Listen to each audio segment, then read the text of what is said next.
Be nice to me.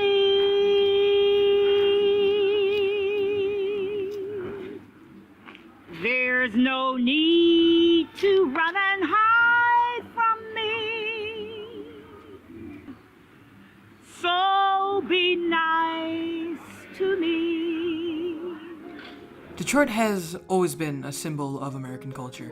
From its settlement in 1701 to the automobile boom of the early 1900s, it's always been a great American city. It has fallen into hard times, however, no doubt about that, but things are definitely improving, and hopes are looking high. I grew up around the Metro Detroit area, but I've only ever been to the city a handful of times. I wanted to change that. I wanted to meet the hardworking people of the city. I wanted to hear their stories. And I knew just the place to start.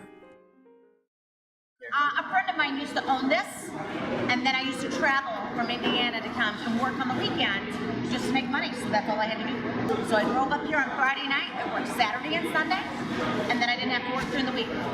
The Eastern Market is an amazing place, filled with shops and people, all working hard to sell their craft and do what they're passionate about. We were lucky enough to interview some of the people working there and really got a feel for what it's like. In general, I mean, the coolest part about doing something yourself is that you have the opportunity to build it, be creative about it, do something that you're passionate about, and then continue to build it and grow it. And then also, too, when you're doing it and selling it in a face-to-face type situation, you get to see people enjoy it, and then people get to tell you that they like it or they give you feedback. And, doing something here at Eastern Market, you can sell it and then also, too, bring some test things around. And then when people try it, you get their feedback so then you can tweak something for the next type of product. Carlos was one of the nicest and most hardworking people we met at the Eastern Market. Now, to be honest, when we first decided to take some cameras down to Detroit and interview random people on the spot, we had no idea how it was going to turn out. But meeting people like Carlos reassured the fact that great people and hardworking people do exist, especially in Detroit. But Carlos wasn't the only worker we met at the Eastern Market. When a group of people politely refused to be interviewed, they instead pointed us in the direction of Cynthia Davis. She's a baker and the owner of a vegan gourmet dessert company, the one she started herself. We just knew we had to interview her. My name is Cynthia Davis. I own a gourmet vegan and popcorn company, and we're here at the Eastern Market on Saturdays all year round.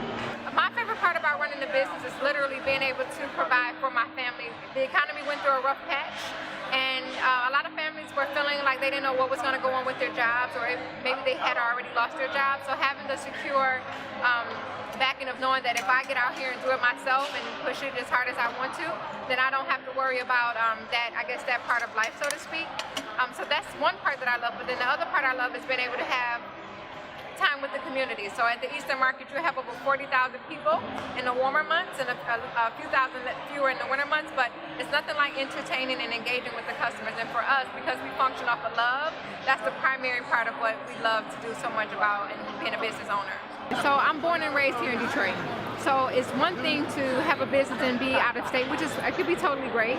But for someone who lived out of the state and came back to see the heartbeat of the city of Detroit and to be a part of it and to have family and friends and neighbors that saw me grow up from a child to an adult, to go into different stores like Whole Foods or Western Market and see my products there, it shows that being here from the city taught me a lot about tenacity, stick-to-itiveness, and then also coming back and having a product that is really making a difference in my own community and giving jobs right here means it means so much to me. So I would rather be here in my home state than somewhere else currently.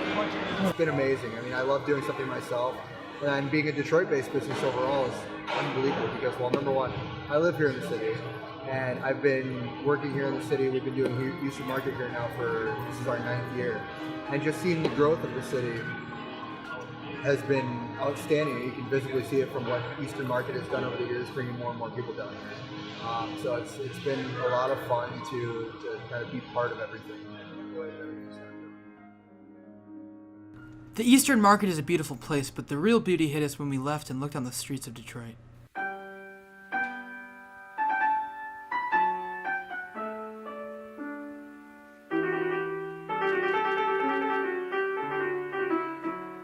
The street art in downtown Detroit is absolutely amazing. Even as we were down there, the streets were lined with beautiful rainbow spiraling statues. We even saw them building one as we were walking around.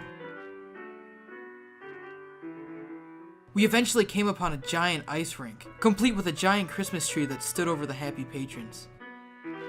But by far the most interesting moment of all was when we decided to interview a street performer. We saw her playing her music and we just wanted to know what her story was. I was born here, and I went to Europe when I was 20, and I would come back, but I could never put my roots here anymore. I used to go and woodshed at the open mic over at Burt's, but the one thing that I couldn't do was play my trumpet like I wanted to. So I asked God, I said, please, I said, I'm going to pawn this thing if I can't play it because I'm not getting anything out of it. And just like that, the next day I was playing. This city is full of inspiration. There's if you want to only look at the negativity, there's a lot of negativity, but it's the music that is going to heal the people. It's the art that is going to heal the people and have them to stop being angry. If you see bright colors and brilliant blues, it puts you in another frame of mind. Yeah. You know, I look at your blue and I can't be angry because blue is peace. You know, it's awesome. Color and sound and the timbre of our voice or the musical instrument like the violin or the trumpet cuts through a lot of negativity. Despite all the negativity surrounding Detroit, all of its problems, it's still an amazing city. The people I met down there, the experiences I had in just one day, is enough to change a person's entire worldview. And that's a pretty amazing thing.